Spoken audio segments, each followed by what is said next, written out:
Carlos Ferreira está perguntando: todo homem um dia terá que fazer reposição hormonal? Tá falando pela idade? Então, Idade? a priori sim, por quê? Porque a partir dos 40 anos de idade se espera que você tenha uma queda de aproximadamente 100 nanogramas por decilitro de testosterona da sua testosterona total. O que vai fazer com que você, ao redor dos 70 anos, mais ou menos, 65, 70 anos, tenha algo ao redor de 400 nanogramas por decilitro de testosterona total. Bom, professora de endócrino, doutora Ruth Klapausch, ela mostrou numa das primeiras edições de um livro dela de andrologia e endocrinologia feminina, ela mostrou que existiam, a partir de dosagens de testosterona, você tinha maior risco de determinadas doenças. Então, o que a gente sabe? Que o hormônio é bom quando está num nível normal. Se está mais alto ou mais baixo é ruim, né? E o que ela mostrou? Quando a gente tinha um nível menor do que 433 nanogramas por decilitro de testosterona, aumentava o risco para obesidade, diabetes e hipertensão. E quando você tinha uma testosterona menor do que 300, você tinha risco para infarto e AVC. Então, tudo, hormônio. Tireoide é bom nível normal, né? Insulina é preciso ter um nível normal, cortisol é preciso ter um nível normal, testosterona também, como qualquer outro hormônio, é preciso ter um nível normal. A questão é que durante a idade, né, a partir da idade, a gente tem preferências de tratamento. Então, até os 65 anos, ou num hipogonadismo que não seja hipergonadotrófico, ou seja, aquele hipogonadismo onde o testículo tenha realmente falhado, né, você faz um tratamento que a gente chama de recuperação gonadal. Você faz a pessoa produzir a própria testosterona.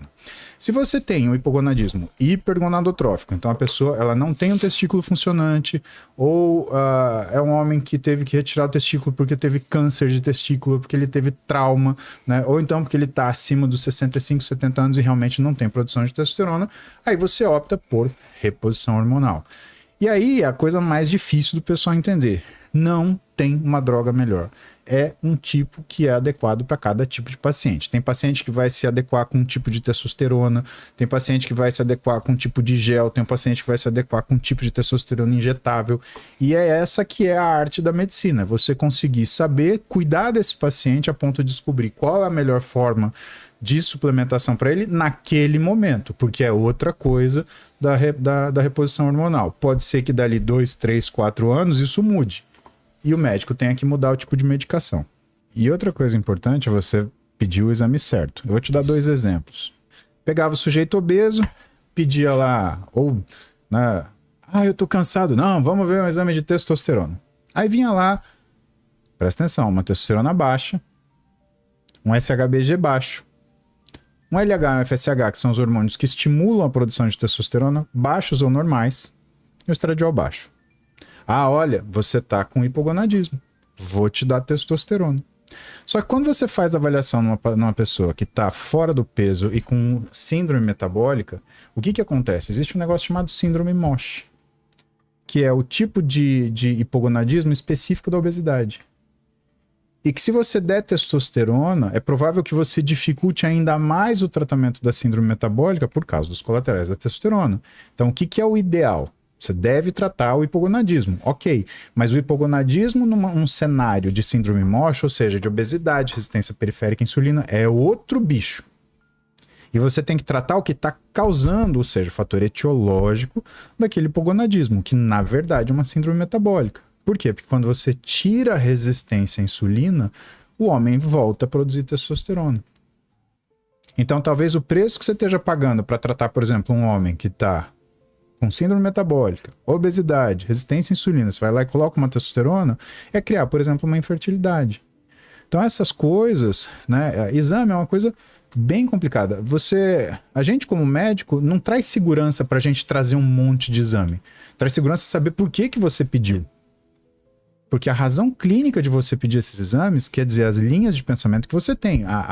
O pedido de exame, ele traduz, na verdade, o que é o raciocínio médico diante de um conjunto de sinais e sintomas, que é o que a gente chama de síndrome, né? Se você pede demais, ou se você pede de menos, ou se você pede, mas não pede o certo, é problema. É por isso que a faculdade, a gente começa com fisiologia, bioquímica, para entender profundamente o que são as relações entre os órgãos e sistemas do corpo. Porque nada está isolado, está tudo relacionado. Há uns 10 anos tinha uma moda de que o pessoal começou a pedir prolactina, né, para mulher normal. E o que a pessoa não sabia? A mulher, você tem que pedir exame de sangue, principalmente se estiver falando de hormonal, você tem uma época para pedir, tá? Ou você vai pedir na fase folicular, ou você vai pedir no pico da fase lútea. Por quê? Ou você quer saber se na época que ela teria que ter muito hormônio ela tem pouco, ou você quer saber se na época que ela teria que ter pouco hormônio ela tem muito. Então, isso ajuda você a diagnosticar síndrome de ovário policístico, isso ajuda você a diagnosticar bioquimicamente endometriose, isso ajuda você a diagnosticar hiperplasia adrenal congênita. Então, você tem essas coisas. Então, imagina que a pessoa inadvertidamente, ela ia lá, pedia uma série de exames, pedia prolactina. A prolactina na mulher, ela acompanha fisiologicamente o estradiol. Isso quer dizer que se você pega um exame de sangue de uma mulher na fase lútea com estradiol, num nível bom de uma mulher jovem, 200, 300 picogramas por decilitro, você vai ter uma prolactina alta. E aí o que o pessoal fazia? Pau! Tratava. Pô, você tá usando, para você tratar isso, você tá usando uma medicação, a cabergolina, que é um modulador de receptor, oh meu Deus. Dopaminérgico. E ela tem uma série de efeitos colaterais, né? E ele pode até causar lesão cardíaca. Quer dizer, não é uma balinha de menta que você está tomando. Uhum. Isso é tão complicado que hoje a morte secundária a iatrogenias, erros médicos ou ações médicas é a terceira principal causa de morte nos Estados Unidos. A primeira e segunda é doença cardiovascular e câncer, e mortes associadas ao cuidado de saúde. Aí são muitas coisas, nem sempre é um erro médico direto, mas é isso, é uma consequência da consequência, a infecção hospitalar por causa da internação é uma das principais causas. Então nem sempre o mais é melhor, mais exame especificamente, mais conversa é sempre melhor, mas exame nem sempre é melhor, e muitas vezes é uma forma da pessoa que não tem o treinamento tão avançado, ou o entendimento tão avançado, de se blindar, né? Porque é mais fácil você pedir um exame do que você conversar com o paciente e dizer assim, olha, não adianta eu pedir a sua testosterona agora, a gente vai precisar tratar isso aqui. Esse aqui é o seu E problema. tem muita coisa que às vezes o paciente pega esses exames, joga hoje na inteligência artificial, já vem pro seu consultório, nossa. O que me disse que eu tô muito ruim, que eu vou... Calma, que tem tudo, tem suas nuances, depende de cada pessoa, tem que ter calma. Acho que hoje praticamente só se fala nisso, ou tem se falado demais, né? As canetas emagrecedoras. E aí? A caneta emagrecedora, né, como as pessoas gostam de falar, né, os análogos de GLP-1, eles acontecem numa fase da medicina onde a multidisciplinaridade é uma realidade, não é opcional. Então tem gente que fala assim, é só tomar canetinha que eu vou emagrecer, eu não vou precisar mais de nutricionista. Pelo contrário, você precisa mais ainda do nutricionista junto com o médico. Porque se esse cara tomar essa medicação e não comer, ele vai passar mal, e muito mal. O pessoal fica falando do Godzilla, dos análogos de GLP-1, a retatrutida, e a retatrutida, ela não é... Traduz essas paradas pra mim. Vamos falar... É o Ozempic Plus Plus. Exato. O pessoal chama de Godzilla dos análogos de GLP-1. O Ozempic, a tirzepatida, o semaglutida, a tirzepatida, e agora vai sair um novo nas próximas semanas, é a tirzepatida. Tá. E nas próximas semanas deve sair uma droga chamada retatrutida. Que tem diferente? O que tem diferente dela é que de todos os análogos e as combinações de análogos de GLP-1 com outros hormônios, ela tem um terceiro análogo, que é o análogo de glucagon. Então, teoricamente, o que o pessoal tem falado sobre essa caneta? Ela que vai mais funcionar. Então, primeiro não é. Por quê? Porque ela mais vai funcionar. Qual é o argumento? O argumento é como ela tem mais um hormônio, mais um análogo, que é o análogo de glucagon, ela vai aumentar a eficiência. E ter menos isso é verdade. efeito colateral. Aí que tá. Que é um enjoo, que é... Isso quem dá... Não que eu tenha a usar. Imagina. Tenho amigos que dão. Um primo meu... Um primo meu usou e ele ficava com enjoo, ficava o refluxo. Ficou cansado, passou 2 dias de cama, aí ficou assustado, procurou o médico, né? Mas, tá, vamos fazer uma passagem, né? Desde a liraglutida, o Victoza, lá atrás, né? O que o pessoal falou, não, o análogo de LP1 resolveu, ele vai tratar o... Estamos falando de que ano, mais ou menos, isso? Estamos falando de 2012, 2015, por aí. Recente, tá? Né? primeiros análogos de GLP-1. Liraglutida, Victoza.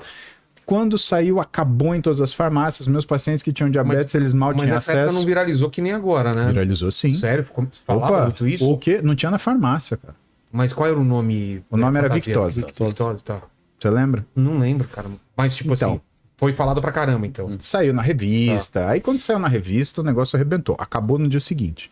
Médico X, ele foi dar uma entrevista, se não me engano, na Veja São Paulo. Acabou em todas as farmácias de São Paulo. Na mesma semana. Acabou. Não tinha mais. O paciente meu que tinha diabetes não conseguia continuar o tratamento. Né? Que elas não foram feitas. Nenhum desses remédios foi feito para emagrecer originalmente. Eles são remédios usados para o tratamento de diabetes. Exatamente. Então vamos começar por aí. Né? E qual que era o problema? O análogo de GLP-1, a liraglutida, até a semaglutida, tá? Ele faz você tirar o apetite porque você age numa área do cérebro chamada trato solitário. Ele tira só fome. Só que ele mexe muito pouco na resposta hedônica. Então você não consegue, por exemplo, comer um prato de arroz, feijão e salada, mas você come essa tabelinha de jujuba aí. Putz, ou seja... Essa jujuba é muito boa. Fora o fato de que ela é muito boa. Mas é um problema isso. Por que você não foi? consegue o arroz? Porque não consegue quebrar essa... Não, porque você Essas fica tão com a sensação de estômago cheio. Uma das ações do análogo de GLP-1 é lentificar o esvaziamento gástrico. A comida entra e ela fica muito tempo lá. Exatamente. É tipo um boi e uma vaca que fica ruminando. a Só parada. não volta para você mastigar de novo, mas é mais ou menos isso. Tá. Tanto que toda vez que você vai fazer uma cirurgia no paciente, ele tem que interromper o análogo pelo menos 2 ou 3 semanas antes da cirurgia. Entendi. Né? Porque senão você pode ter problema na anestesia por causa disso. E se for para cirurgia, às vezes tem que fazer um ultrassom para ver se... 21 dias, é isso? É 21 dias. 21 dias. Ultrassom para ver se tem alguma coisa no estômago. Nossa. E aí, se tiver, suspende. Cancela a cirurgia. Cara. Né? Então, ele lentifica a sensação que a pessoa tem que ela tá toda vez com o estômago cheio. Mas qual o problema? Isso é também uma sensação. E aí, o que acontece? Às vezes a pessoa ela tem vontade de comer. Por quê? Porque dá prazer, porque tem sensação de recompensa. Tem o fato social de você estar almoçando. Exato. Então, o que acontece? A pessoa tomava, por exemplo, até a semaglutida tomava, mas ela aprendia o que ela precisava fazer para continuar comendo. Então, ela tomava, por exemplo, o Ozempic, e aí o que acontecia? Ela falava, não tô conseguindo comer comida? Beleza, vou comer bolacha, pastel. Aí é o que entra na classe dos alimentos super palatáveis. Então, a pessoa tomava o remédio e não emagrecia. Por quê? Porque aquele pouco que ele comia, aquela coxinha, aquele sanduíche, né, tinha lá suas 600, suas 1000 calorias. E aí não adianta, por um lado você tá deixando de consumir caloria, por outro você tá desnutrindo, consumindo caloria, porque aquela caloria é uma caloria vazia. Quer dizer, você piorou o hábito da pessoa. Por isso que você precisa de orientação nutricional mais ainda.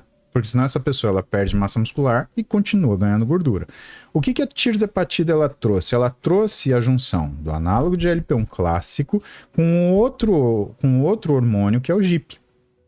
Que é ele tem uma função incretínica de potencializar essa ação do GLP-1, só que ele também mexe na resposta hedônica. Ou seja, a pessoa ela diminui a necessidade da recompensa através do paladar. Hoje a gente tem estudo avaliando a diminuição de consumo de tabaco e consumo de álcool em pacientes que usam tirzepatida. Olha só. Vamos para a retatrutida. Te posicionei? Tá. Então tá bom. Aí vai sair a retatrutida agora. E tá todo mundo, porque vai ser... Agora sim. Cara, não vai. Por quê? Porque o que o pessoal não comentou?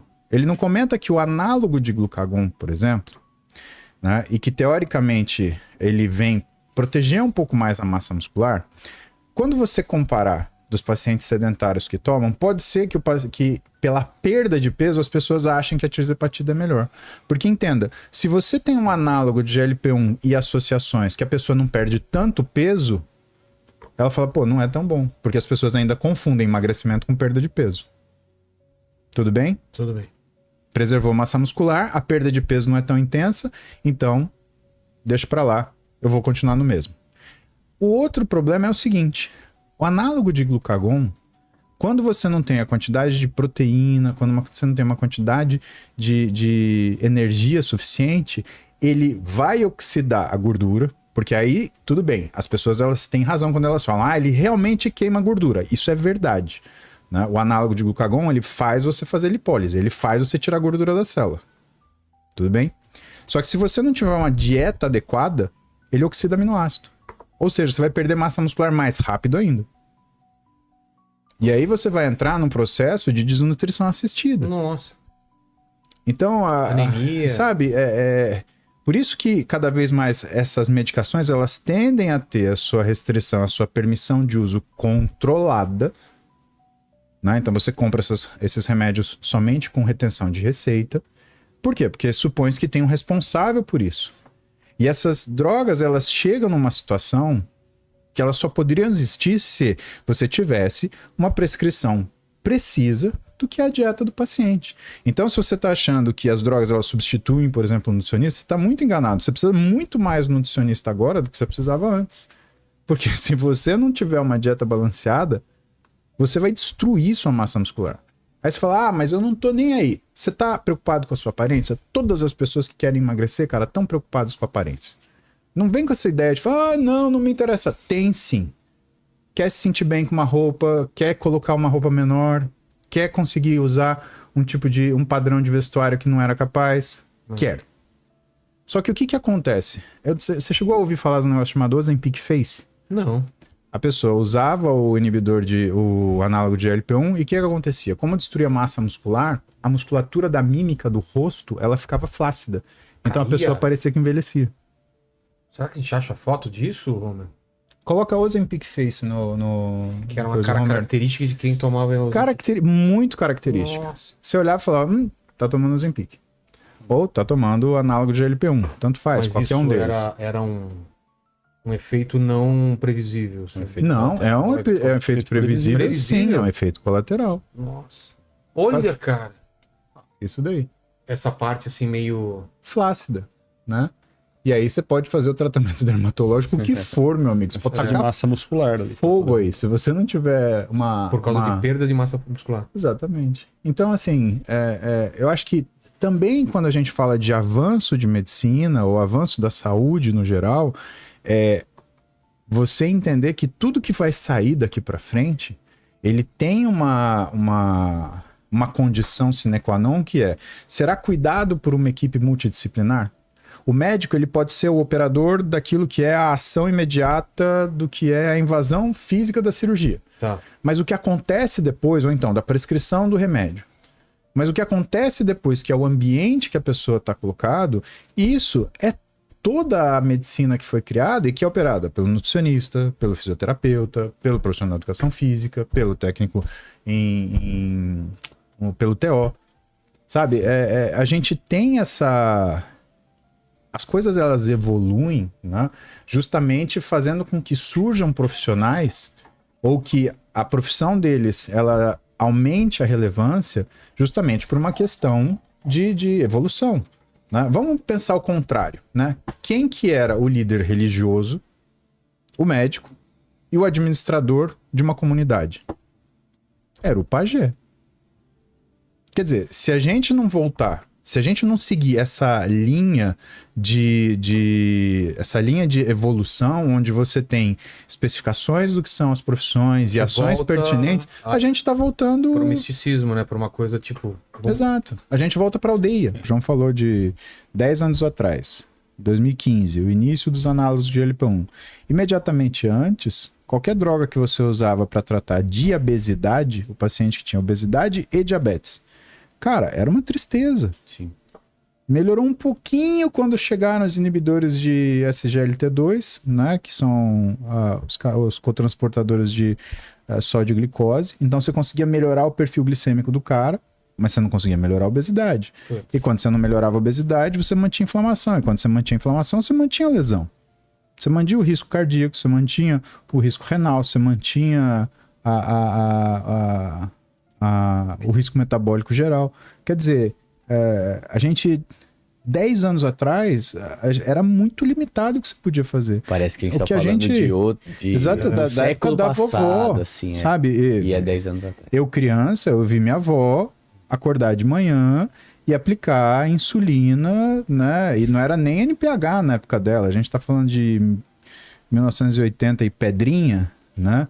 Cara, era insulina porcina, bovina, era coisa de outra coisa. Ela acordava de manhã, fervia a agulha da seringa da BD na panelinha dela, pegava, puxava a insulina, aplicava na perna.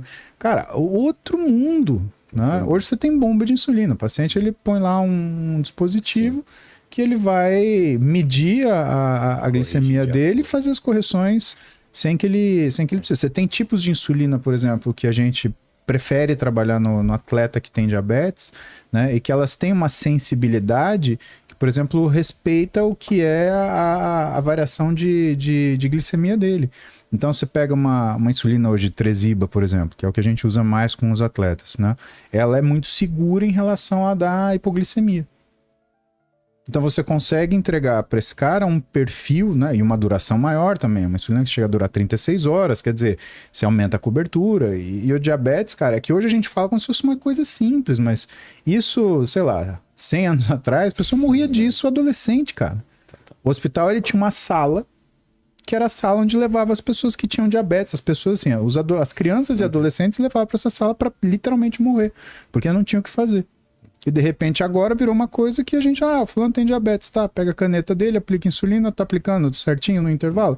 Tá bom, tá bem, tá seguro, tá bem tratado.